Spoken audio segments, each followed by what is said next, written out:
These are the brand new Air Jordan 1 high golf shoes. Earlier in the year, we got the Air Jordan 1 low, and I've got them in the wolf grey here, but now we've got the high tops. So let's take a closer look. They retail here in the UK on the Nike website for £145, and I've included any affiliate links and discounts I've got down in the description below. So you can see that they have launched in this white, blue and grey colourway. And the blue here is a patent blue leather. So you can probably really see it on the camera there. It's really picking up and shining. That's gonna probably crease quite nicely. Well, I say nicely, it depends on the style and what you like your shoes creasing like. I've been wearing these Jordan 1 greys for ages. I've been wearing them on and off the course. And they really are creasing across the toe box. You can probably make that out. So you're definitely gonna get that with these as well. Now on the toe box, you've got a grey leather there. You can probably see it, and you can compare it with the contrast of the white leather as well. So the white isn't patent, that's just regular leather.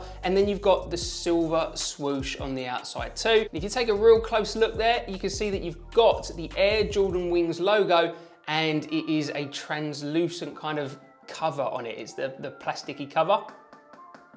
So that's pretty cool there as well. It's a nice little detail. On the back, you've got nothing there at all. You've just got the patent leather and then the combination of the white and the silver from the swoosh going round, and then the little blue tab as well. If you take a real close look at the swoosh, you've actually got a tiny little bit of a shimmer on there on the silver, so there's a little bit of shine of it. It's not quite a matte silver. I'd say there's a little bit of shine, but it's certainly not massively reflective or anything like that. All the shine from these shoes is coming from that patent leather. If you take a quick look at the insides, then you can see there's nothing particularly special going on there. You've just got the blue padding, and it feels pretty much just like an Air Jordan 1 high, really. You can see that you have got the dots, the perforated dots on the toe box there, but these shoes are waterproof. So as I showed in my full review of the Jordan 1 lows, no water gets through these dots. You don't have to worry about that. With that being said, there's no gusseting or anything like that on the tongue. So certainly if you're gonna go out in really wet conditions, or there's gonna be a lot of dew on the grass and you've gone into some quite heavy rough, then there's probably a good possibility that some water's gonna get through on that tongue as well. The tongue isn't actually leather, that's just the normal Air Jordan 1, so it's just padded material really, there's no leather on it. So you could get some water coming through on that laces area. While we're looking at the tongue, you've also got the Jordan Golf logo now. And in terms of golf as well, I don't know if you can quite make that out, but you've got the same golf logo on the insole too. Now the insole is removable. Yep, that's coming out nice and easy there. Yep, that's not glued down or anything like that. And to be honest, I actually put a different set of insoles in my Jordan 1s just to make them a lot more comfortable. So you can see here, I've actually got the game day move insoles. These are so much more comfortable compared to the ones that come in with the shoes. Taking a quick look at the outsole, you've not got anything particularly special going on with these. You've just got a one block blue color, and it's the same outsole pattern that you got originally on the lows. So it's not gonna give you incredible traction. You're gonna have plenty of traction for down on the driving range. You're gonna be able to play golf in them. They're definitely gonna give you more grip and traction compared to a regular pair of Jordan 1 sneakers. But would I rely on these if I'm playing in a competition?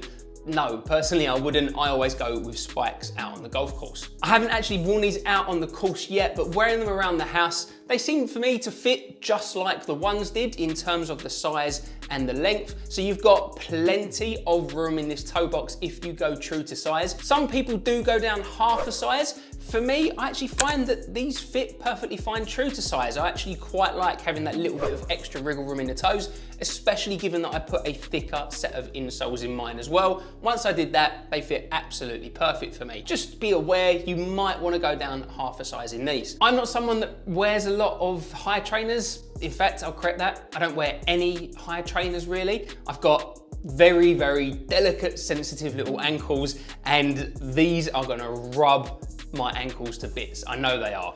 So these could be the shoes that tempt me over to try and get my feet used to wearing high shoes If you wear Jordan 1s and you don't have any problem with them, then I don't think you're gonna have any problem with these anyway, because they just feel like a normal pair of Air Jordan 1 highs. If you're like me and you've never worn a pair of high golf shoes, then prepare for these to rub on your ankles, possibly even at the heel and the Achilles as well. You might have to get your feet used to wearing these type of shoes. That's not a complaint with the Air Jordan 1 highs, that's just the way it is. If you want to wear these shoes, well, that's how they fit. It's been a funny one with the Jordan 1 lows. Some of the colorways, like the Wolf Grey, pretty much go in and out of stock straight away. Some of the other colorways, there's actually been a little bit less demand, so you can still grab these at retail price if you can find the colorway that you're happy with. However, if you want some of the more desirable colorways, then you're gonna have to be fast or you're gonna have to pay resale prices. It'll be interesting to see what colorways Nike drop in these next, because this isn't gonna be the only one. Eastside Golf have already had their Jordan 1 high collaboration release, and that went down with a lot of hype. Those sold out, as you'd expect, instantly.